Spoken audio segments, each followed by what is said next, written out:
उसके लिए उन संतों के पास जा जो तत्वदर्शी हो। इसी प्रकार हजरत मोहम्मद को उनका अल्लाह कह रहा है कि कोई और पूर्ण परमात्मा है। उसको पाने के लिए उन तत्वदर्शी संत की तलाश कर। वो प्रभु कौन है, ये जानने के लिए कृपया अवश्य सुनिए जगत गुरु तत्वदर्शी संत रामपाल जी महाराज के अमृत वचन। अगर 2-3 वर्ष वर्षा ना हुई तो सब फेल हो जाएंगे। इंटरनेट इनको देखने भी ना रहेगा, टक्कर मारे मारे मरेंगे। और भगवान प्रसन्न रहेगा तो कुछ नहीं होगा, यहां भी सुखी और सतलोक में चले जाएंगे। अब कहने का भाव ये है कि हम वो दृढ़ भक्त थे, उन्होंने किसी को नहीं बताया। पूरा सिख समाज उस सतनाम से वंचित है और उस बिना मोक्ष नहीं हो सकता। लेकिन वो दयालु थे, उन्होंने वाणी के पाठ का अपने समय से ही पाठ कराना शुरू कर दिया था, यानी सत्संग शुरू कर दिए थे, भंडारे शुरू करवा दिए थे।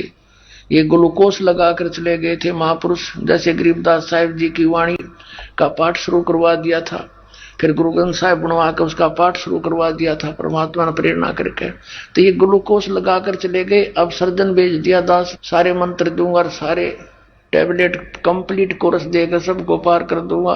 करेंगे भगवान, दास उनका मजदूर है।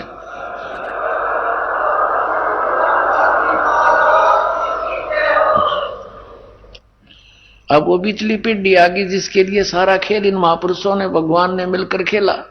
काल के जाल से बचाए रखी सतभक्ति को।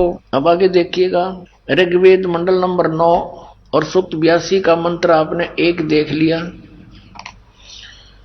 कि वो परमात्मा अपने दृढ़ भक्त को पवित्र करता हुआ वर्णीय पुरुष को मिलता है। जैसे विद्युत आकाशीय बिजली स्नेह वाले स्थानों को आधार बनाकर प्राप्त होता है।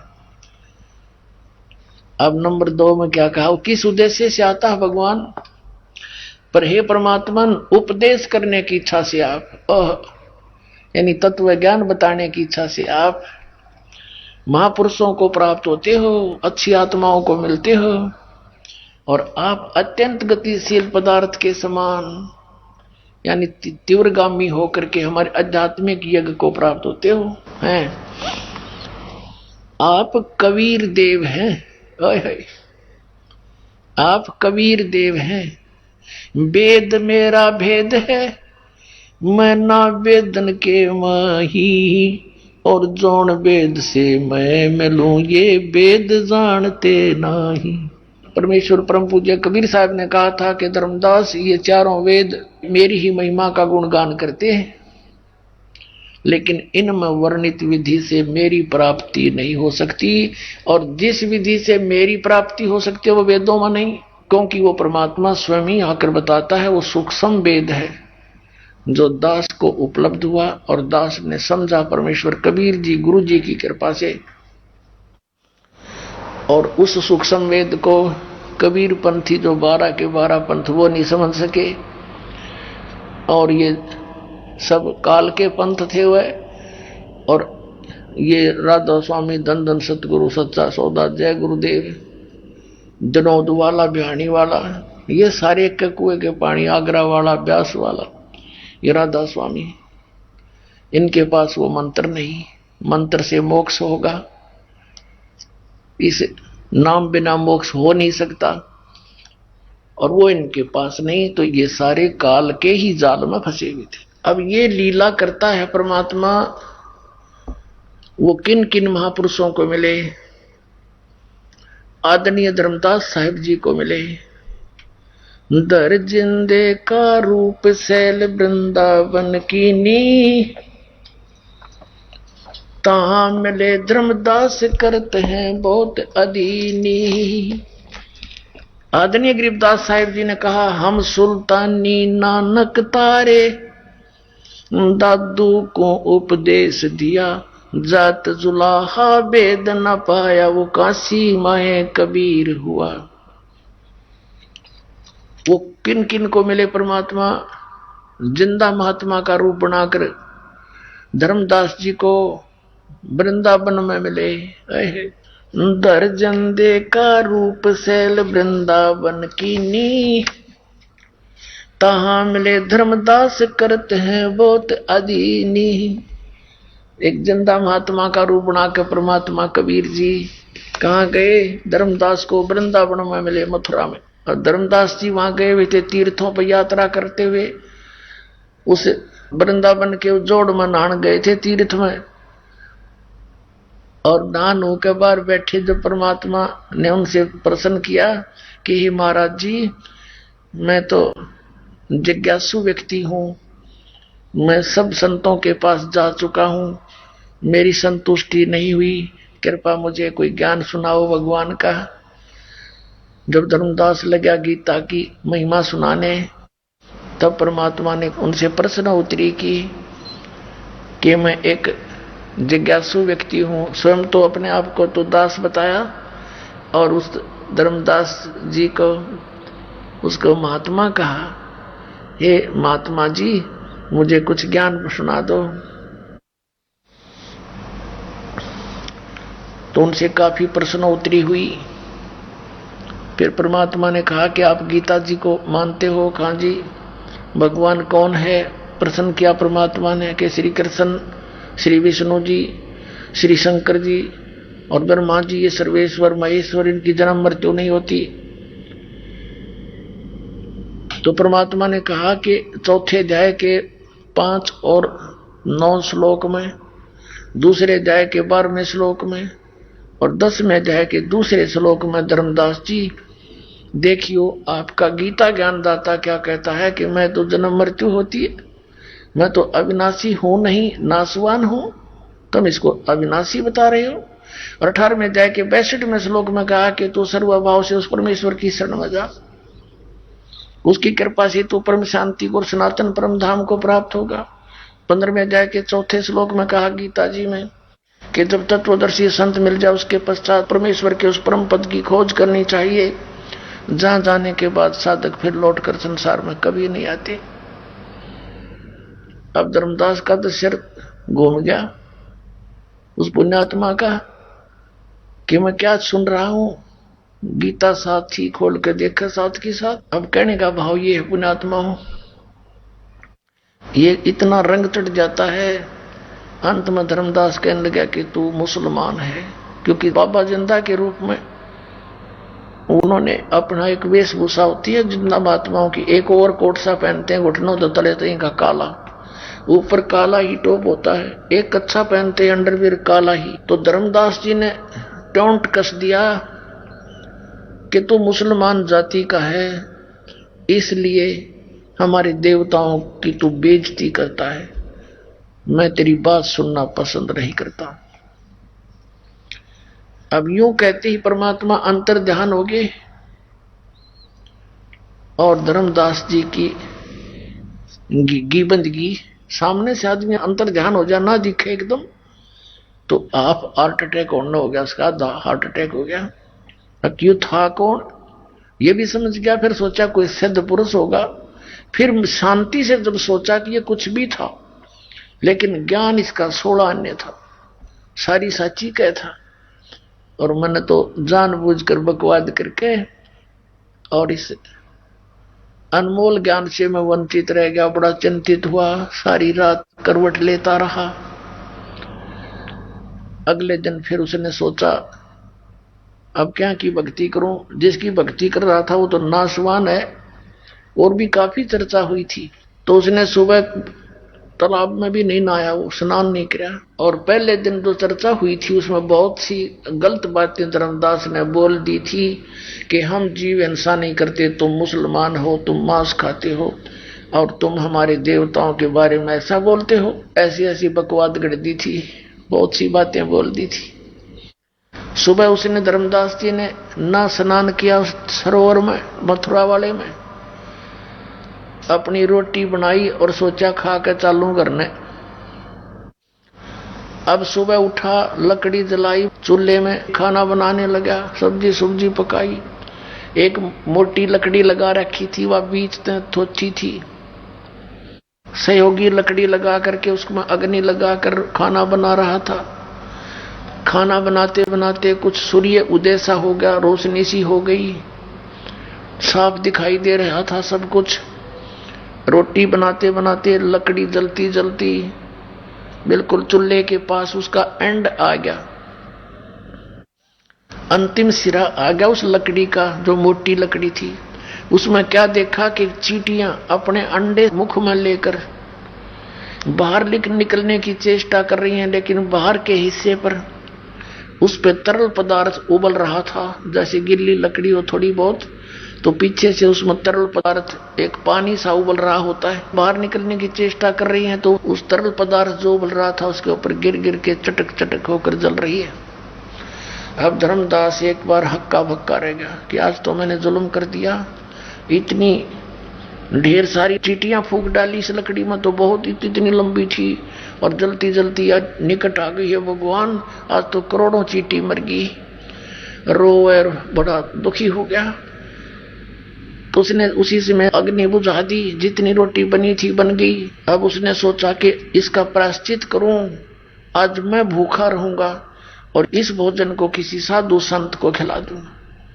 अब परमात्मा कहते हैं सोचल सीधर मैं करूं अपने जन के काज। अगले दिन परमात्मा ने क्या किया, एक हिंदू साधु का रूप बना के और एक वृक्ष के नीचे बैठ के धर्मदास जी वो थाली में डाल के सारी सब्जी चला संत की खोज में। सामने देखा एक संत बैठा है, वहां जाकर के रख के थाली और कहा महाराज जी भोजन पा लो। परमात्मा बोले धर्मदास रख दे भाई, भूख लगी है। धर्मदास जी ने सोचा भाई कोई जानकार सा दिखा है, सोचा मैं भंडारे करता रहता हूं, ये महात्मा गया होगा कभी। अब रख दी थाली। परमात्मा ने एक लोटा रखा था जल का, जल लिया उसमें से थोड़ा सा और एक मंत्र सा बुदबुदाया और छींटे मार दिए। पूरी बनी बनाई रोटी और सब्जी के थाली में रखी के देखते ही देखते क्या हुआ कि सारे भोजन की चींटी बन गई, अंडे मुंह में लेकर और थाली से बाहर निकलने की चेष्टा करते हैं, सारी थाली काली होगी चींटियों से। तब परमात्मा उसी जिंदा महात्मा के रूप में बदल लिया रूप परमात्मा ने और कहा रे धर्मदास कल क्या कह रहे थे आप कि हम मुसलमान तो जीव हिंसा करते हैं और तुम जीव हिंसा नहीं करते। जब धर्मदास ने देखा ये तो काल वाला महाराज जी है, चरणों में पड़ गए, ये भगवान मेरा माफ कर दो, मैं पापी आत्मा दाता, मैंने गलती कर दी। परमात्मा ने कहा तेरे से तो कसाई भी अच्छा, तेरे एक के दिन में इतनी मार दी, इतने जीव हिंसा कर दी। दर्जन दे का रूप शैल वृंदावन कीनी, कहाँ मिले धर्मदास करते हैं बहुत अधीनी। बहुरंगी बरियाम कामनी कामी सोई, दर सतगुरु का रूप धनी उतरे हैं लोई। गरीबदास जी कह रहे हैं कि बहुरंगी वरियाम बहुत प्रकार के रूप बनाने वाला परमात्मा और निकामी सोई, यानी केवल निस्वार्थ भाव से हमारे लिए यहाँ आते हैं। और धर सतगुरु का रूप धनी उतरे हैं लोई। धनी सबके मालिक, सबके स्वामी, वो एक सतगुरु का रूप धर के, रूप बना के और यहाँ नीचे आए हैं। बहुरंगी बरियाम कामनी कामी सोई, दर सतगुरु का रूप धनी उतरे हैं लोई। उतरे हैं, चल कर आए सतलोक से। और वही वेद बताते हैं कि वो परमात्मा वहां से गति करके आता है। अच्छी आत्माओं को मिलता है जो दृढ़ भक्त होते हैं और उनको उपदेश देने के लिए आते हैं। और वही ये महापुरुष बताते हैं कि वो किस उद्देश्य से हमें मिले थे, कैसा ज्ञान दिया उन्होंने। तो who is God, Kabir is God, clear concept हो जाता है इनसे। पुण्यात्माओं, आज से लगभग 600 वर्ष पहले आदरणीय परम पूज्य कबीर परमेश्वर जी ने आदरणीय धर्मदास साहिब जी से कहा था, जब धर्मदास जी ने पूछा कि हे भगवान, हम तो नीच हैं दाता, आप कितने दयालु हो, हमने आपके साथ कैसा जुल्म किया, धोखा किया, आपको छोड़कर हम इस काल को चाहने लगे, जिस कारण से हम यहाँ आ गए। हमारे को तो दाता जो सजा मिल रही है ये बहुत कम है, गधे कुत्ते सुअर बनके यहाँ रोग कष्ट हम भोग रहे हैं, मनुष्य जीवन में भी कोई सुखी नहीं। हमने जो अपराध किया है उसके प्रतिफल में ये सजा बहुत कम है, फिर भी परमात्मा आप दयालु हो। हे परमेश्वर, आप कहते हो कि मैं कलयुग के अंदर फिर आऊंगा, इसी कलयुग में जो बीच की पीढ़ी होगी, अब तो बहुत ही अच्छा समय है, अब ही आपकी कोई मानने को तैयार नहीं, और आगे चल के परमात्मा कब आप दया करोगे इन पे, अपनी प्यारी आत्माओं पर। आगे जाकर तो कलयुग में कहते हैं बहुत बुरा हाल हो जाता है, इतिहास में लिखा है, सदग्रंथों में लिखा है कि लोग सभी कृतघ्नी हो जाएंगे, भगवान की भक्ति करना छोड़ देंगे, सब मांसाहारी हो जाएंगे, दुराचारी हो जाएंगे, और कहीं भी पंचायतों में और कोर्टों में न्याय नहीं रहेगा। तो हे प्रभु, फिर कब दया करोगे, फिर तो कोई सुनेगा नहीं आपकी। तब परमेश्वर ने कहा था, धर्मदास, कलयुग बीते 5500 पाचा, और तब ये वचन मेरा होगा साचा। कौन सा वचन? कि हम ही चलकर कलयुग में बर्मे पंथ के अंदर आगे जाएंगे, और फिर सभी पंथों को मिटा करके, सभी धर्मों को एक करके और तत्व ज्ञान समझाएंगे, और फिर सभी आत्माएं, चाहे किसी भी पंथ मजहब धर्म में वो रह रही है, वो सभी कबीर साहब की शरण में, मेरी शरण में आ जाएंगे। पूरे विश्व में मेरा ही नाम, मेरा ही ज्ञान रहेगा, और सभी ये पंथ ये फेल हो जाएंगे। तब धर्मदास उनके मुंह की तरफ देख रहा, भगवान, आप जो आज बोल रहे हो दाता, ये कब होगा ये ऐसा? तब उन्होंने कहा कि जब कलयुग बीते 5500 पाचा, तब ये वचन मेरा होगा सच्चा, जो आज बोल रहा हूं। 600 वर्ष पहले परमात्मा ने जो बात कही थी, वो क्या कहा था कि पूरे विश्व में एक ही ज्ञान रहेगा और एक ही भगवान रहेगा, कबीर, और सभी प्राणी प्यार से भक्ति करा करेंगे, सब बुराई कपट चातुरी छोड़ देंगे और नेक नीति से रहा करेंगे। उनको इतना ज्ञान करा दूंगा धर्मदास कि वो किसी की सुई भी नहीं उठा सकते। चोरी करना और भयंकर डाके डालना तो बहुत दूर की बात है।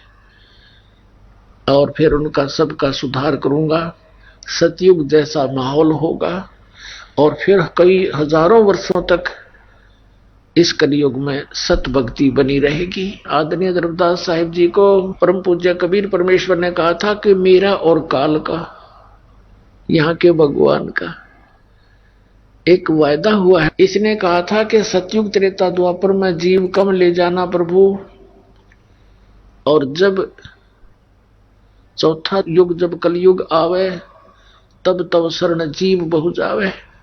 ऐसा वचन हर मोय दीजे, तब संसार गमन तुम कीजे। ये भगवान ऐसा वरदान मुझे दे जाओ, वर दे दो, वचन दे दो कि सतयुग त्रेता द्वापर में जीव ना ले जाना और कलयुग में कितने जीव ले जाना। तो परमात्मा ने तथास्तु कर दिया, ठीक है। तब फिर इसने आंखें बदल ली और कहने लगा, जाओ जोग जीत संसारा, जीव न माने कहा तुम्हारा। परमात्मा कहते हैं, हमरी ओर हो बाद बखाने, और जोग जीत जीव तुम्हारा कहा न माने, और हमरी ओर हो बाद बखाने। ऐसी स्थिति कर दूंगा, द्वादश पंथ करूं मैं साजा, नाम तुम्हारा ले करूं आवाजा। द्वादश पंथ नाम जो ले ही, ये सब मेरे मुख में आन समोई। फिर कहते हैं और अनेक पंथ चलाऊं, या विद जीवों को भरमाऊं। अब 12 पंथ तो कबीर पंथ में, और अनेक पंथ चलाऊं, ये राधा स्वामी पंथ, धन धन सतगुरु पंथ, जो सरचा सौदा सरसा वाला, जगमाल वाली वाला, राधा स्वामी पंथ ब्यास आगरा, और जय गुरुदेव पंथ मथुरा वाला, ये शिवदयाल जी का ही चलाया हुआ है, उसी के विचारों पर आधारित है। और हरियाणा में भिवानी के अंदर जनोद गांव वाला और ठाकुर सिंह वाला, ये सावन कृपाल मिशन दिल्ली वाला, ये सारा एक कुएं का जल है, ये काल के दूत हैं, काल के पंथ हैं सारे। धर्मदास जी ने कहा था भगवान इसने तो ऐसा जुल्म करना है, फिर आप कैसे कृपा बख्शोगे? तो परमात्मा ने कहा था कि ऐसे ऐसे करूंगा, इस बार मैं पंथ के अंदर मैं ही स्वयं जाऊंगा और सब पंथों का नष्ट करके एक पंथ बना दूंगा, मेरे बच्चे मुझे पहचान लेंगे। आपको दिखाते हैं पवित्र कबीर सागर के अंदर 600 वर्ष पहले लिपिबद्ध की गई परमेश्वर की भविष्यवाणी, यानी आदेश। भविष्यवाणी तो होती है अटकलबाजी, और ये परमात्मा का आदेश वचन, जिसके वचन से सारे ब्रह्मांड चल रहे हैं, उनका वचन था ये 600 वर्ष पहले। क्या था ये देखिएगा। ये कबीर सागर है, संपूर्ण 11 भाग, खेमरा श्री कृष्णदास प्रकाशन मुंबई। ये है कबीर सागर, प्रथम खंड, कबीर पंथी भारत पथिक स्वामी युगलानंद बिहारी द्वारा प्रस्कृत, मुद्रक के प्रकाशक के खेमरा श्री कृष्णदास, अध्यक्ष श्री वेंकटेश्वर प्रेस, खेमरा श्री कृष्ण मार्ग, दास मार्ग, बंबई से। ये देखिएगा बौद्ध सागर कबीर वाणी नामक चैप्टर है कबीर सागर का, 136 पृष्ठ पर। ये कई भागों में है। द्वादश पंथ चलो सो भेद। अब ये 12 पंथों की जानकारी दी है इसमें। द्वादश पंथ काल फुरमाना और भूले जीव न जाव ठिकाना। परमेश्वर ने कहा था 600 वर्ष पहले कि धर्मदास इन 12 पंथों में काल का फुरमान होगा, उसका आदेश हुक्म और उसका ज्ञान और मंत्र होंगे इन 12 पंथों में। ताते ताते आगम कह हम राखा, वंश हमारा चूड़ामणि शाखा, प्रथम जग में जागू बरमावे, बिना भेद वो ज्ञान चुरावे, दूसर सुरत गोपाल होई, तीसरा मूल निरंजन पंथ टकसार। इस प्रकार तो ये इन्होंने यहाँ प्रथम जागू कर दिया, ये जागू नहीं है, ये प्रथम है चूड़ामणि। इसका कंप्लीट ज्ञान यहाँ दिया, देखिएगा। ये बौद्ध सागर ही है और इसका चैप्टर यहाँ पर कबीर चरित्र बोध है, वो कबीर वाणी है, वो पद्य भाग है। अब गद्य भाग में लिखा है यहाँ पर 1870 पृष्ठ पे क्या लिखा है? कबीर साहब के पंथों का वृंतांत। इसमें क्या बताया है कि नारायण दास जी का पंथ प्रथम, दूसरा यागू दास पंथ और तीसरा सूरत गोपाल, चौथा मूल निरंजन, पांचवा टकसारी पंथ, छठा भगवान दास पंथ, फिर सतनामी पंथ, कमालिय पंथ, राम कबीर पंथ, परम धाम की वाणी पंथ, 11वां जीवा पंथ और 12वां गरीबदास पंथ। इन्होंने प्रथम नारायण दास लिख दिया, यह लिखना था। ये प्रथम है चूड़ामणि पंथ। ये चूड़ामणि को तो उत्तम मानते रहे बाकियों को, क्योंकि नारायण दास जी ने तो कबीर परमेश्वर के मार्ग को स्वीकार ही नहीं किया था, इसको तो लिखना ही व्यर्थ है। इन्होंने थोड़ी फेर बदल कर दी। अब फिर हम आते हैं उसी चैप्टर पे, ये कबीर वाणी में आगे हम वो कबीर चरित्र बोध था, बौद्ध सागर का ही 136 पृष्ठ पर हम पढ़ेंगे, अब आसानी से समझना होगा। द्वादश पंथ काल फुरमाना और भूले जीव न जाओ ठिकाना। इन 12 पंथों के अंदर जितने भी कबीर पंथ हैं ये सब काल के पंथ हैं। इनके पास कोई मंत्र यथार्थ नहीं, सतनाम का इनको ज्ञान नहीं, सतनाम बिना मोक्ष नहीं। तो ये काल की फरमान इसमें चल रहा है। आगे देखो, ताते आगम कहे हम राखा, वंश हमारा चूड़ामणि शाखा है। ये है प्रथम, आगम कहे हम राखा, ये लिखना था, वंश हमारा चूड़ामणि शाखा। फिर यहां दूसरा लिखना था जागूदास, सूरत गोपाल, मूल निरंजन, और चौथा टकसार, ये पांचवा होना चाहिए टकसार। फिर जीवा पंथ, फिर सतनामी पंथ, और फिर राम कबीर पंथ, अब ये परम धाम की वाणी पंथ। अभी इन्होंने 10वें तक ते लिख दिया, आगे आगे फैस होगी इनकी, भूल गए आगे। अब देखो ये साखी, अब यहां लिखा है 11 परम धाम की वाणी। अब ये है यहां से शुरू होता 12, ये 11वां, ये 12वां। साखी भाव पर यहां से लिखना संवत 1775 होई, तादन प्रेम प्रगटे जग सोई। कहते हैं कि इसमें लिखा परमात्मा ने कि संवत 1775, ये 74 है, गलती से 75 मिसप्रिंट हो गया है। आदरणीय गरीबदास साहिब जी, गांव छुडानी, जिला जज्जर, हरियाणा के अंदर। उनका जन्म संवत 1774 सन 1717 में हुआ था। ये गलती से मिसप्रिंट है। और इसमें ये कहा है कि गरीबदास का जो पंथ होगा, गरीबदास जी को भेजूंगा मैं, परमात्मा ने भेजा, लेकिन आगे चलकर काल प्रवेश कर जाता है इन पंथों में। तो गरीबदास के द्वारा मेरी वाणी दोबारा उजागर होएगी, प्रकट होएगी, क्योंकि कबीर सागर में, कबीर पंथ में काल घुस गए। ये काल के दूत आगे 12 के 12। गरीबदास जी तो परमात्मा के भेजे हुए हंस थे, लेकिन आगे चल के इसमें सब काल के दूत हो गए। कबीर परमेश्वर की वाणी है, उसमें फेर बदल कर दिया उन्होंने, काल के दूतों ने, किसी भी कारण से, चाहे उस ना समझ के। तो उसकी पूर्ति करने के लिए आदरणीय गरीबदास साहिब जी के द्वारा अपनी महिमा की वाणी परमेश्वर में पुनः प्रकट करवाई सन 1727 में। तो 10 वर्ष के जब गरीबदास जी हुए तो परमेश्वर सतलोक से चलकर आए थे, एक बाबा जिंदा का रूप बना के। जैसे आदरणीय नानक साहिब जी को मिले, आदरणीय धर्मदास साहिब जी को मिले, ऐसे ही आदरणीय गरीबदास साहिब जी को मिले। और फिर अपने ज्ञान से फीड कर दिया उनके अंदर। उन्होंने फिर महिमा की वाणी दोबारा प्रकट की, जो आज दास आपको सुनाता रहता है, जिसमें बहुत गूढ़ रहस्य है। अब देखिएगा, संवत 1775 हुई, ये 74 है। तादिन प्रेम प्रगटे जग सोई। आज्ञा रहे ब्रह्म बोध लावे, कोली चमार सबके घर खावे। यानी गरीबदास जी ने छुआछात को बहुत कम किया था। साखी हमारा ले जीव समझावे, असंग ठोड़ जन्म नहीं पावे। गरीबदास के पंथ तक के सभी प्राणी कहते असंग जन्म भी सतलोक नहीं जा सकते। बर में पंथ प्रगट हुआ वाणी गरीबदास जी के द्वारा, जो 12वां पंथ चलेगा गरीबदास का, उसके द्वारा मेरी महिमा की वाणी प्रगट होएगी। ये हव है, हव है नहीं, 12वें पंथ प्रगट हव वाणी, और शब्द हमारे का निर्णय ठानी। अस्थिर घर का मरम नहीं पावे, ये 12 पंथ हम ही को ध्यावे। यानी गरीबदास के पंथ तक भी किसी को सतलोक का ज्ञान नहीं हो सकता, क्योंकि परमात्मा ने कहा था, धर्मदास मोरी लाख दुहाई, ये सार शब्द की तबार ना जाई। और सार शब्द बार जो पढ़ी, बिचली पीढ़ी हंस नहीं तरी। फिर कहा है कि धर्मदास मेरी लाख दुहाई, ये मूल ज्ञान कई बार ना जाई। मूल ज्ञान बाहर जो पढ़ी, बिचली पीढ़ी हंस नहीं तरी। और मूल ज्ञान को, इस तत्व ज्ञान को तब तक छुपाई जब तक ये सभी पंथ ना मिट जाई। तो अब तक इसको छुपा के रखना था। आगे देखो, 12वें पंथ प्रगट हो वाणी, शब्द हमारे की निर्णय ठानी। अस्थिर घर का यानी स्थाई स्थान सतलोक का वो मरम ना पावे, ये 12 पंथ हम ही को ध्यावे। फिर कहते हैं 12 पंथ हम ही चलावे, चल करावे।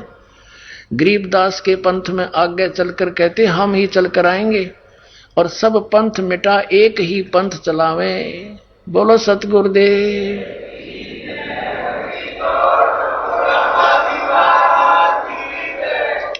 ये दास गरीबदास पंथ से संबंधित है। मेरे पूज्य गुरुदेव जी जुड़े हुए थे गरीबदास पंथ छुड़ाने वाले से, और पुण्यात्माओं परमात्मा स्वयं नहीं आए तो इस दास को भेज दिया अपने कुत्ते को आपको जगाने के लिए। अब परमात्मा ने कलयुग को 3 चरण में बांटा है। प्रथम चरण जब परमात्मा स्वयं आए थे, जब मगर से सह शरीर चले गए थे, लाखों व्यक्तियों की उपस्थिति में।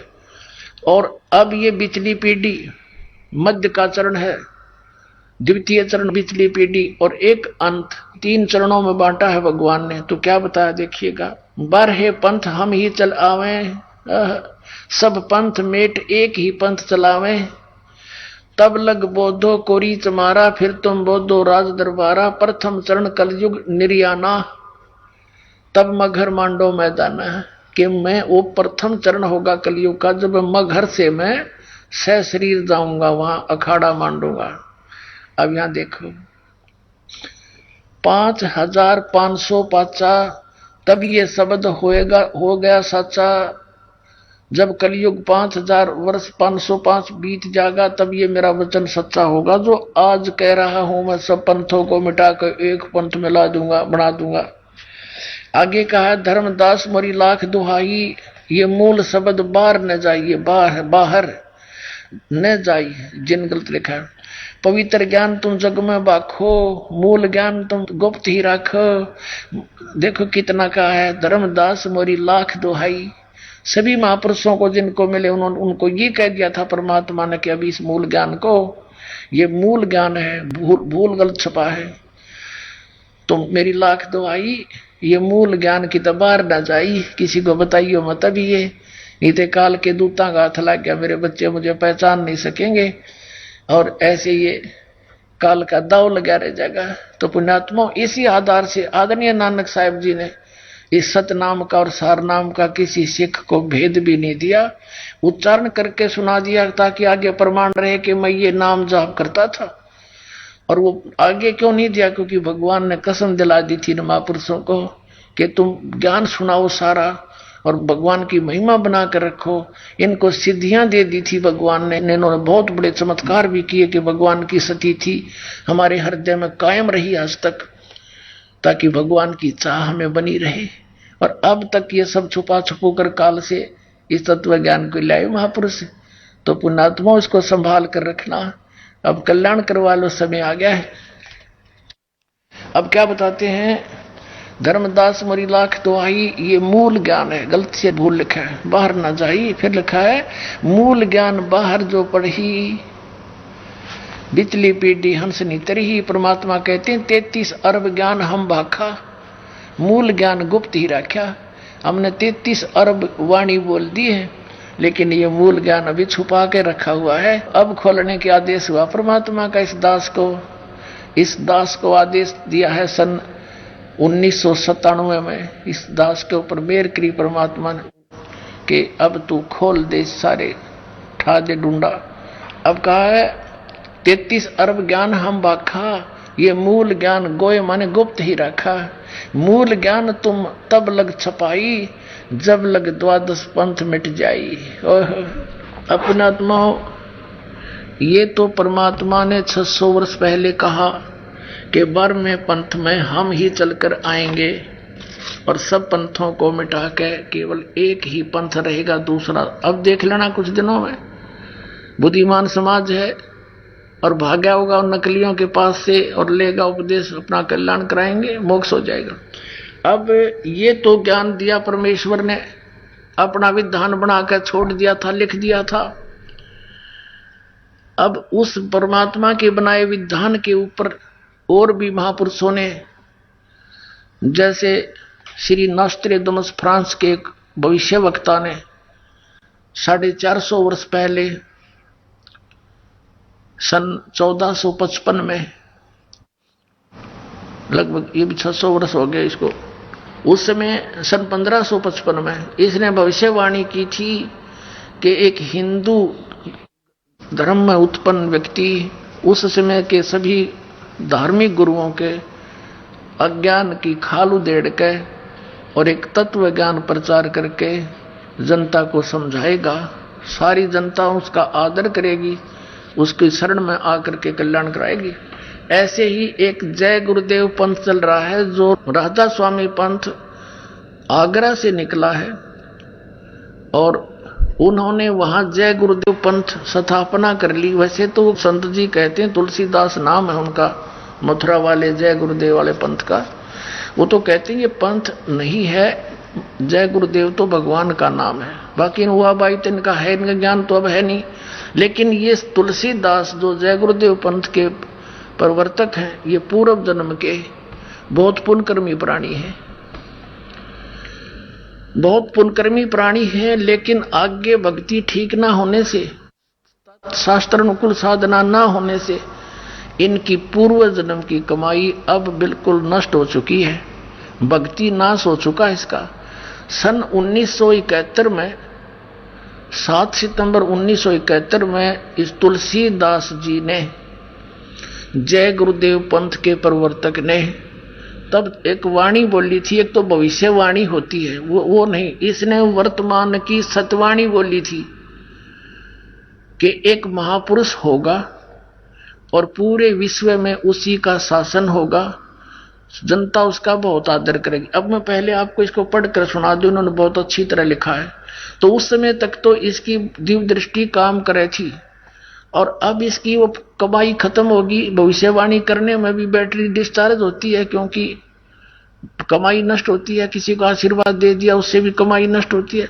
तो जैसे बैटरी चार्ज होती है इन्वर्टर की, और वो जब चार्ज हो चुकी है और उसमें से चार्जर भी हटा दिया, वो फिर भी काम कर रही है। और यदि आगे चार्जर नहीं लगाया हुआ है उसको, तो फिर क्या होगा कि कुछ देर तो वो चलेगी, फिर एकदम सब सुविधाएं बंद हो जाएंगी, वो बैटरी डिस्चार्ज हो जाएगी, ना बल्ब जगे, ना ट्यूब जगे, ना पंखा चले, यूजलेस हो जाएगी।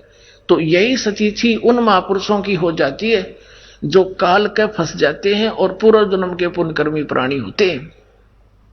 ये उनका दुरुपयोग करता है, परमात्मा के बच्चों को मिसगाइड करवाता है, उनकी कमाई नाश करवाता है, उनके सिर पे भार रख देता है, उनको भी दोषी बनाकर नरक में ठोक देता है, और उसके द्वारा बहुत सारे जीवों को भ्रमित करके अपने जाल में फंसा कर रखता है। यही स्थिति थी इन जय गुरुदेव पंथ के प्रवर्तक की, यही स्थिति थी शिवदयाल जी की जो राधा स्वामी पंथ के प्रवर्तक थे, और यही स्थिति थी इन अन्य धर्म गुरुओं की है जो वर्तमान में शास्त्र विदिता कर मनमाना आचरण कर और करवा रही है। ये समझ लेना।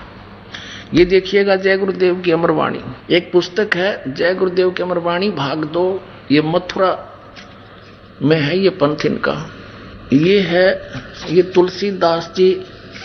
ये देखो, ये पहला संत है राधा स्वामी ब्रांच में जिसने अपने साथ में दास शब्द लगाया है, नहीं तो कोई ताराचंद और कोई संग और कोई शिवदयाल संग हैं। तो ये महान आत्मा थे, नम्रता थी इनमें, लेकिन ये फंस गए उस नकली के शिवदयाल के, राधा स्वामी पंथ के प्रमुख रागरा वाले के, उस अज्ञानी को परम धनी जानकर ये अपना जीवन नष्ट कर दिया। वो स्वयं भूत बना हुआ है, शिवदयाल जी बुक्की में बोल रहा है, वह हुक्का पी रहा है, रोटी खा रहा है, फिर बुक्की में भूतों की तरह ब्रह्म माटी अपनी करवा ली, करोड़ों जीवों को और काल के जाल में ठोक गया। अब इसने क्या कहा, बाबा जय गुरुदेव, बाबा जय गुरुदेव जी महाराज, इसके हाथ भी गल गए हैं, इसके पैर भी गले पड़े हैं, बहुत बुरा हाल हो गया इसका, क्योंकि बैटरी डिस्चार्ज होगी, पुण्य खत्म हुए। प्रकाशक इस पुस्तक के जय गुरुदेव की अमरवाणी शाकाहारी सदाचारी बाल संघ से संकलित, प्रकाशक हैं दिव्या शर्मा, 88 साकेत कॉलोनी, मथुरा, उत्तर प्रदेश। मुद्रक है अर्जेंट प्रिंटर्स, पुराना बस स्टैंड, मथुरा। इसके हम पहले 59 पृष्ठ को आपके रूबरू करते हैं। ये देखिए, ये 59 पृष्ठ है। यहाँ पर इसने शाकाहारी पत्रिका में छपा है, ये 28 अगस्त 1971 में इन्होंने ये स्टेटमेंट दी है, महापुरुष का जन्म भारतवर्ष के एक छोटे से गांव में हो चुका है, और वह व्यक्ति मानव इतिहास का सबसे महत्वपूर्ण व्यक्ति बनेगा। उसे जनता का इतना बड़ा समर्थन प्राप्त होगा कि आज तक किसी को नहीं मिला है। वह महापुरुष नए सिरे से विधान को बनाएगा, और वह विश्व के संपूर्ण देशों पर लागू होगा। उसका एक झंडा होगा, उसकी एक भाषा होगी। ये शाकाहारी पत्रिका में 28 अगस्त 1971 में इसने ये वचन बोले। पुण्यात्माओं, 28 अगस्त 1971 को इस जय गुरुदेव पंथ के प्रवर्तक श्री तुलसीदास जी ने ये कहा, तो लोगों ने इनसे पूछना प्रारंभ कर दिया कि हे महाराज जी, वो जन्म हो चुका है उस महापुरुष का, तो कहाँ है वो, हमें बता दो, बताओ तो श्री। तो इसने फिर 7 सितंबर 1971 को फिर स्टेटमेंट दी है। ये पृष्ठ नंबर 50 पर लिपिबद्ध है, देखिएगा इसी पुस्तक के 50 नंबर पृष्ठ पे। शाकाहारी पत्रिका 7 सितंबर 1971 को इसने क्या कहा कि वो 20 वर्ष का हो चुका है। ये देखिएगा, वह अवतार जिसका 28 अगस्त 1971 को इसने वर्णन किया है, जिक्र किया, वह अवतार जिसकी लोग प्रतीक्षा कर रहे हैं 20 वर्ष का हो चुका है। यदि उसका पता बता दूं तो लोग उसके पीछे पड़ जाएंगे। अभी ऊपर से आदेश बताने के लिए नहीं हो रहा है, मैं समय का इंतजार कर रहा हूं और सभी महात्माओं ने समय का इंतजार किया है। समय आते ही सबको सब कुछ मालूम हो जाएगा। पुणात्माओं, 8 सितंबर 1951 को इस रामपाल दास का जन्म हुआ, गांव दनाना और जिला उस में रोहतक था, अब सोनीपत हरियाणा के अंदर भारतवर्ष में। और 7 सितंबर 1971 को ये दास पूरा 20 वर्ष का हो चुका था। 8 सितंबर को 21वां वर्ष शुरू हो जाता है। अब इसने 7 सितंबर 1971 को भविष्यवाणी की है कि वो 20 वर्ष का हो चुका है, वह अवतार जिसकी लोग प्रतीक्षा कर रहे हैं 20 वर्ष का हो चुका है। यदि उसका पता बता दूं तो लोग पीछे पड़ जाएंगे। पुण्यात्माओं, ये तो है उनकी, या भविष्यवाणी भी नहीं कह सकते, इन्हें तो साची साच बता दी। उस समय इसकी दिव्य दृष्टि काम करे थी और परमात्मा ने इसको भेज रखा है, क्योंकि ये सभी आत्माएं भगवान कबीर साहिब के बच्चे हैं और जिनमें आज तक भी थोड़ी बहुत भक्ति की चाह और शक्ति उपलब्ध है। तो ये वो प्राणी हैं जो कभी पहले कलयुग में, जैसे अब वर्तमान में ये सच्चा मार्ग चला है, इसमें विचलित हो जाएंगे 2, 4, 5 वर्ष में। तो उनके इस मंत्र से इतनी कमाई इकट्ठी हो जाएगी, पूछो मत। स्वर्ग में देवता भी बनेंगे और ब्रह्मलोक में भी रहेंगे और फिर अन्य युगों में भी अच्छी राजपद प्राप्त कर लेंगे और फिर भी कुछ भक्ति शेष रह जाएगी, उसका नाश ये कलयुग में करा होगा। अब ये वही आत्माएं हैं परमात्मा की, इनको भेजा तेनो था कि तू ही बता दिए उस टाइम से जब सारा काम ठीक हो जाए, कति कंडम कर दिया काल नहीं हो। उस समय तो ये सच्ची बोल गया, परमात्मा ने दया करवा दिया आपके ऊपर। देखो, इन जय गुरुदेव वाले पंथ के अनुयायियों ने कम से कम इतना तो विचार लाना चाहिए, बुद्धि से सोचना चाहिए कि ये खुद कहता है कि कोई और महापुरुष है और उससे सबका कल्याण होगा, तो उसके पीछे क्यों लाग रहे हैं? छोड़ देना चाहिए उसको। चल, इसकी बुद्धि काम नहीं करती है तो इसकी तो बैटरी डिस्चार्ज हो ली, यानी भक्ति नष्ट हो ली कति। नहीं तो ये उस दिन साची बोल रहा था, आज क्यों नहीं बताता? कह दे बरवाड़ा में बैठा भाई 20 वर्ष वाला,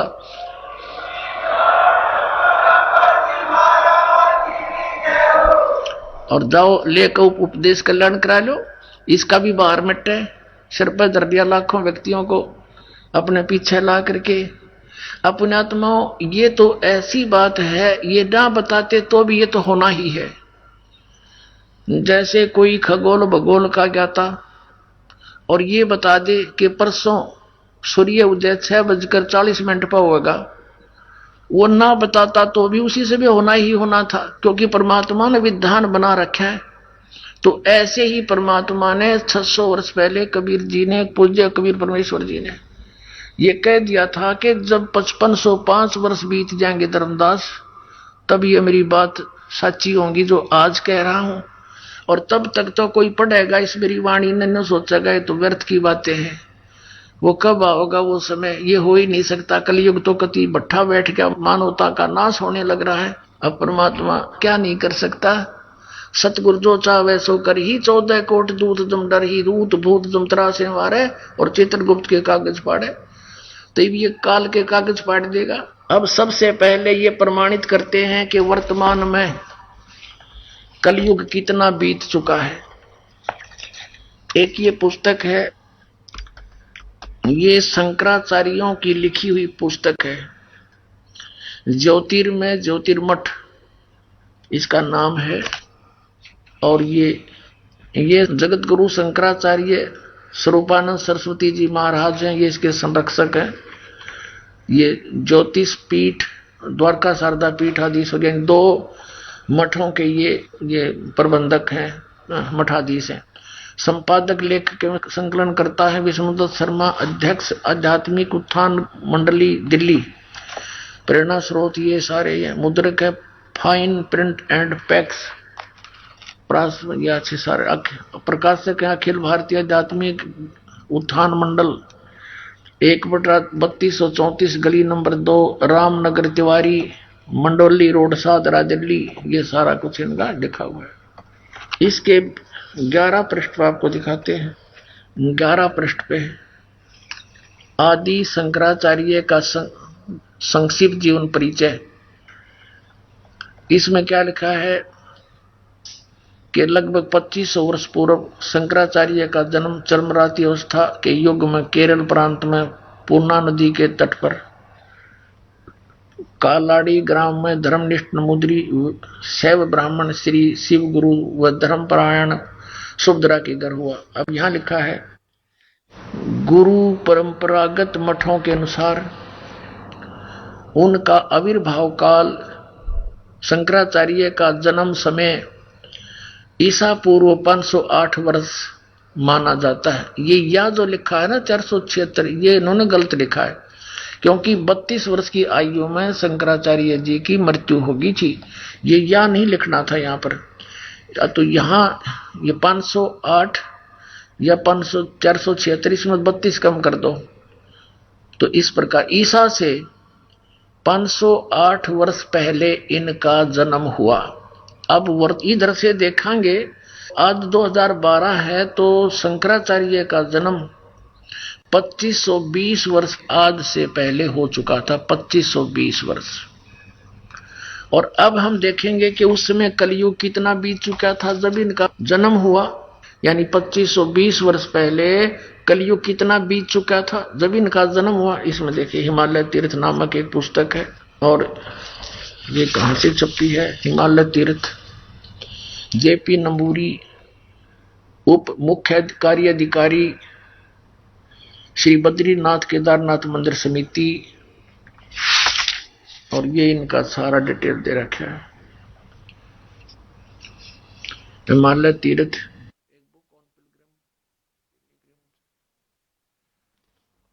पहला प्रकाश। इसके प्रकाशक हैं रंजू चक्रवर्ती, क्षेत्र A/1, बामा चरण राय रोड, कलकत्ता, दूरभाष। ये ऐसे मुद्रक है गिरी प्रिंट सर्विसेज, कलकत्ता। अब इसके 42 पृष्ठ पर देखिएगा, ये 42 पृष्ठ है। हिमालय तीर्थ शंकराचार्य के विषय में है ये सारी कहानी। ये शंकराचार्य के जन्म के विषय में कहा है। आदि केदारेश्वर के समक्ष शंकराचार्य जी की दिव्य संगमरमर की मूर्ति, ये तो अलग है। कलयुग के 3000 वर्ष व्यतीत होने पर बौद्ध मीमांसकों के मत पर विजय प्राप्ति के लिए शंकर यति के रूप में आविर्भूत होंगे। यानी जब कलयुग 3000 वर्ष बीत जाएगा तब श्री शंकराचार्य का जन्म होगा। और ये फिर कब हुआ? ईसा से 508 वर्ष पहले। अब हम नीचे से गिनेंगे तो आज से हो गए 2520 वर्ष श्री शंकराचार्य के जन्म को। और उस समय कलयुग कितना बीत गया था? 3000, और 3000 इसमें जोड़ दे 2520 में, आज 5520 वर्ष कलयुग बीत चुका है। अब हमने कलयुग निकालना है। अब कलयुग सन 2000 में कितना बीत गया? 5508 वर्ष बीत गया सन 2000 में। हम 2000 से मान लें कि 2000 से पहले 508 वर्ष पहले तो शंकराचार्य का जन्म हुआ ईसा से, तो 2000 में और 3000 वर्ष कलयुग बीत चुका था, तो 5508 वर्ष हो गए सन 2000 में। और 5505 कद होंगे सन 1997 में। 3 कम कर दो 2000 में से। सन 1997 में कलयुग 5505 वर्ष बीत चुका था।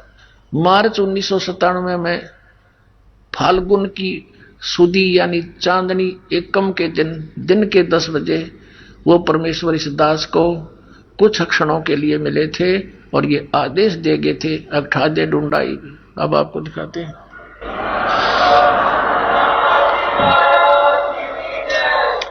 ये नो ना सोचो पुणात्माओं, यो दास ने यो तो रहस्य भी देखा, महीना हुआ है।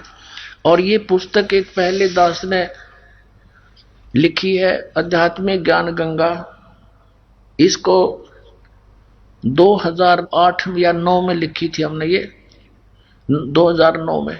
और उसी से मैं लिख रखा था, क्योंकि परमात्मा ने कहा था जो मैं तुझे मिला हूं इसको भी कुछ दिन रहस्य रखना। 1997 में कहा था, फिर बेशक तो क्लियर कर देना। अब देखना 2005 में ही दास ने लिख दिया था, एक पुस्तक लिखी थी भक्ति और भगवान, सन 2005 में। तो इस दास ने उसमें भी वर्णन कर रखा है 2005 में। और अब इसमें आपको स्पष्ट होगा, देखिएगा। आध्यात्मिक ज्ञान गंगा पुस्तक आपके कर कमलों में है और देखना इसके 538 पृष्ठ पे। ये है 538 पृष्ठ यथार्थ कबीर पंथ परिचय के। यहां आ जाइए। मुझ दास को यानी रामपाल दास को परमेश्वर कबीर साहिब जी संवत 2054 फाल्गुन मास की शुक्ल पक्ष एकम मार्च 1997 के दिन को दिन के 10 बजे मिले तथा सार शब्द की वास्तविकता तथा संगत को दान करने का सही समय का संकेत देकर अंतर्जान हो गए तथा मुझे अगले आदेश तक रहस्य युक्त रखने का आदेश दिया था। बोलो सतगुरुदेव।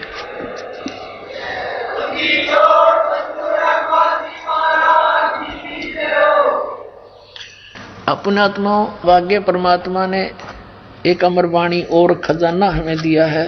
ये देखिएगा, आपको दिखाते हैं। सौषम वेद, ये कबीर सागर आपको फिर दिखाते हैं। संपूर्ण 11 भाग परमात्मा की अमरवाणी है, इसके अंदर कबीर जी की बोली हुई। ये समसम वेद बोध, समसम वेद बोध नामक एक चैप्टर है, बोध सागर का ही है। इसके पृष्ठ नंबर 171 में यहां क्या लिखा है, परमात्मा का आदेश। परमात्मा ने क्या कहा था कि 5 सेंस और 500 यानी 5500 5500 जब कलयुग बीत जाए महापुरुष फरमान तब जग तारण को आए। होय होय, ये दास भेज दिया परमात्मा ने कि एक महापुरुष आएगा, पूरे संसार को तारेगा, उसका कल्याण करेगा जब 5500 वर्ष कलयुग बीत जाएगा। ये कबीर साहब के वचन है, ये यहां से प्रारंभ किया है दाता ने, ये यहां से है, ये सत कबीर वचन है, ये सत कबीर वचन है। 170 से प्रारंभ है, हम 171 पर पढ़ रहे हैं। परमात्मा के वचन चल रहे हैं कबीर जी के। अब क्या बताया है कि 5 सेंस और 500 यानी 5500 जब कलयुग बीत जाए महापुरुष फरमान जग तारण को आए।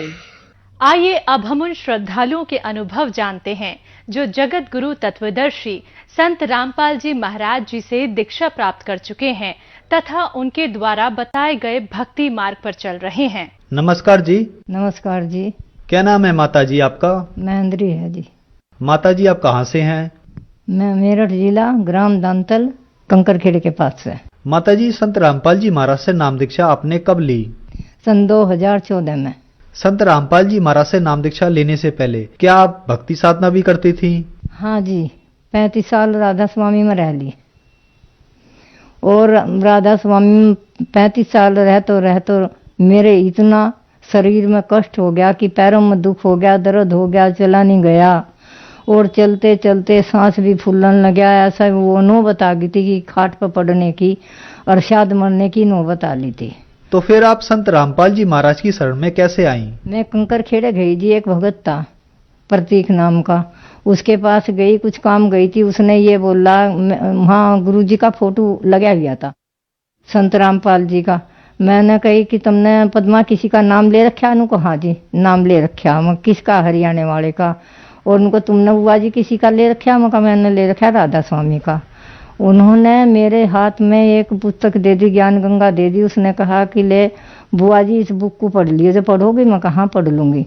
और मैं सोकट में को खेतों में को लिकड़ के आई तो हमारे मतलब जो गुरु जी के सिर पे कबीर साहिब जी हैं उनका फोटो देखते ही मेरे गात में सारे में सन्नाटा खुल गया और रुआ रुआ खिल गया मेरे सारे शरीर का।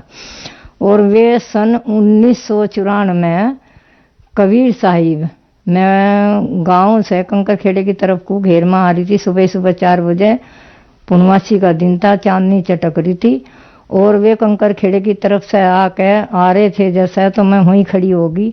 मैं बोली पता नहीं आज भूत है, बलाए है, कौन है, आज क्या बीमारी आज मेरे ऊपर को जा गया उतर के। वहीं खड़ी होगी। उन्होंने मेरा सिर पार करके और ऐसे परवा की तरफ को घूम के फिर वे गाँव में नहीं बढ़े न। आज भी उनका कोई भगत है गाँव में। और फिर मैंने जाकर वो पुस्तक देख के फिर वहीं से अपना नाम ले आई। मैं संत रामपाल जी से नाम लेकर आई बरवाड़े में। जब वो पुस्तक में दिख गया अब ये कबीर साहिब हैं और यहीं जाऊंगी, वह भक्ति मैंने उसी वक्त छोड़ दी।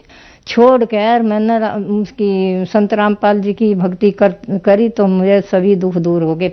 माताजी, संत रामपाल जी महाराज से नाम दीक्षा लेने के बाद क्या आपको लाभ भी प्राप्त हुए? मेरे पैरों में दर्द हुआ तो वो कोई बताओ था बाय का, कोई बताओ था नसों की कमजोरी, कोई बतावे था कुछ। मैंने दवाई भी बहुत खाई पर मेरे दवाई से कोई आराम नहीं लगा। फिर मैं संत रामपाल जी महाराज की शरण में गई तो मेरा वो दुख भी दूर हुआ और मेरा सांस जो फुल्ला था वो भी दूर हो गया। राधा स्वामी में नाम लेने से 2-2 घंटे 3-3 घंटे से जो बैठक रही पैरों की, उससे मेरा दर्द शुरू हो गया। और फिर कान भी बंद करवावे तो इनको ये आध घंटा कान बंद करो, उल्टे कान में आवाज आओगी तो काल की आओगी, जो शुद्धे में आवेगी तो दयाल की आई। मुझे तो ना काल की आई ना दयाल की आई। मैं तो अपना ऐसे ही डले ढोए जी 35 साल। मेरे सांस की बीमारी थी और दवाई मैंने बहुत खाई। एक चावल का दाना भी खा लूँ, पूरी भी खा लूँ जब भी मैं हॉस्पिटल में भर्ती होती। और जब मैंने संत रामपाल की भक्ति करी, संत रामपाल की भक्ति करके मेरा सारा ही दुख दूर हो गया, सांस की बीमारी दूर हो गई। और बस यही लाभ है मुझे तो, जो मेरे शरीर का लाभ था, परमात्मा की भक्ति मिल गई, सत भक्ति मिल गई। सबसे बड़ा लाभ तो यही मालिक का। माताजी, संत रामपाल जी महाराज से नाम दीक्षा लेने के बाद आपको बहुत सारे लाभ प्राप्त हुए। आपने बताया कि आप 35 साल से राधा स्वामी पंथ से जुड़ी हुई थी, फिर आप संत रामपाल जी महाराज की शरण में आई। राधा स्वामी पंथ की दी हुई भक्ति में और संत रामपाल जी महाराज की दी हुई भक्ति में आपको क्या अंतर देखा? उसकी भक्ति में बहुत अंतर है जी। वो मोक्ष का मार्ग है, उनका कुछ मार्ग नहीं था। राधा स्वामी की भक्ति में कुछ नहीं था और संत रामपाल की भक्ति में मोक्ष का मार्ग है यो। क्योंकि यहाँ भी लाभ देंगे मेरे, आगे भी लाभ है। मालिक के सुख, शरीर का भी सुख है और सब काहे का सुख है संत रामपाल जी महाराज का। माताजी, जो श्रद्धालु आज आपको देख रहे हैं, आप उन्हें क्या कहना चाहेंगी? उन्हें ये कहना चाहूंगी मैं कि सब भाई बहन, जितनी मेरे भाई बहन हैं, दुख है, कैंसर है, फेफड़े खराब हैं, जो भी हैं, अपना संत रामपाल की शरण में आओ, अपना मोक्ष करवाओ, कल्याण करवाओ। यहाँ पूरा कल्याण होगा आपका। संत रामपाल जी महाराज से नाम दीक्षा कैसे ली जा सकती है? ये टीवी चैनल चलते हैं, इनके नीचे नंबर आते हैं और इन नंबरों से फोन संपर्क करो। जगह जगह डिस्ट्रिक्ट जिले में जगह जगह ये अपने में खुल रहे हैं, नामदान खुल रहे हैं। नामदान दीक्षा लो और अपना मोक्ष करवाओ। धन्यवाद माताजी। नमस्कार जी।